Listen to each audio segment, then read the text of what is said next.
Joining us here in Los Angeles, Robert Herjavec, the founder and CEO of the Herjavec Group, global IT security firm and an expert in all things ransomware, I guess, which is why you're here. Good to have you. Okay, Petya works a lot like WannaCry, which was the malware which we used, which they used actually back in May. It basically rewrites the MBR, the master boot record. But there's some debate over whether or not Petya is actually more effective than WannaCry. What's your take?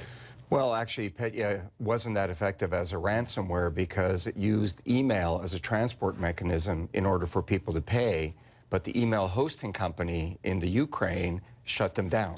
So even if you wanted to pay the $300, you couldn't. So we really don't think it was ransomware. We think it was more targeted infrastructure, and no one's really sure about that. But what's interesting is it is very much like WannaCry, and it comes from the same malware called External Blue, which was actually developed by the NSA. So believe it or not, it was the American government who had created it. This is the information they got from the hack, that huge hack that the huge hack that did the NSA. It was a group called the Shadow Group that actually broke into the NSA, took the virus and tried to sell it initially, but couldn't, and then just released it to the public. Okay, but there was a patch for that in April. We had companies today, even like Maersk, confirming, the big shipping conglomerate, confirming that they were attacked today. Why? They've all put in the patch, surely. 60% of the attack that we know right now, we've been working on this all day with our threat group. What we know right now is that 60% of the attack was in the Ukraine, and the Ukrainian government's confirmed that. 30% was in Russia, and there were some companies affected in North America, especially hospitals. And you're right, there was a patch that was actually released a year ago, and there was a new patch released in March of this year. What's interesting about Petya, though, is it's different than WannaCry in the sense that if you have a single system that wasn't patched, it would bring down your entire network again. One little tiny flaw. One little server somewhere in your network. And because it uses something different than WannaCry, it uses Windows Messenger, which is the control module that you distribute, and it can bring your whole network down. Okay, we've been talking about Ukraine.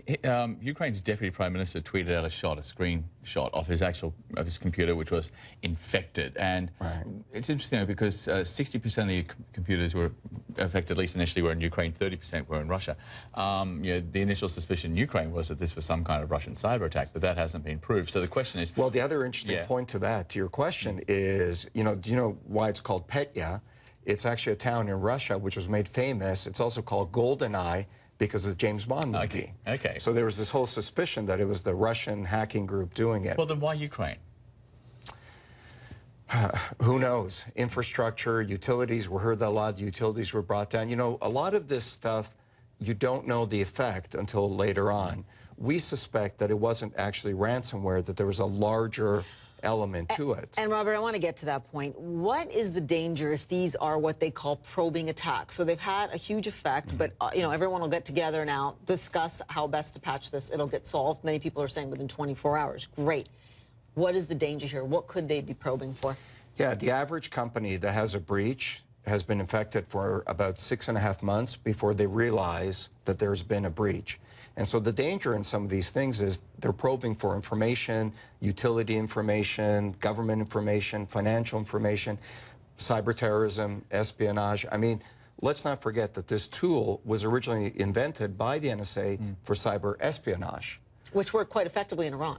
Which worked very well in Iran, and so it could be the same effect, but we don't know at this point. There does seem to be sort of a big fatal flaw, one big flaw with this program. When a victim's computer is infected, it asks you to send a Bitcoin payment, but everyone's sending it to the same address, apparently. So, the people who are carrying out this attack don't know who's paid and who hasn't. Well, the other moral dilemma in all of this is that the email hosting, typically when you want to roll out a big ransomware attack, you don't want people to pay you via email. Right. You want them to go somewhere else and pay you. When you use email, the hosting company can shut you down, which is what happened here. So they got about $7,000, I think, right? Yeah, they only got $7,000. We should never underestimate how good the hackers are. When you roll out an attack like this, it's very difficult to contain it. So it could be as simple as they rolled it out, it became bigger than they thought because it was a massive attack. So we don't really know at this point. Sorry, very quickly, is this the new normal, cyber insecurity?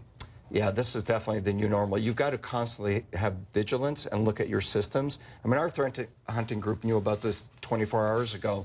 people have to be watching their systems, and you have to be patching. Right. Expect to hear more. Robert, thanks so much. Appreciate it.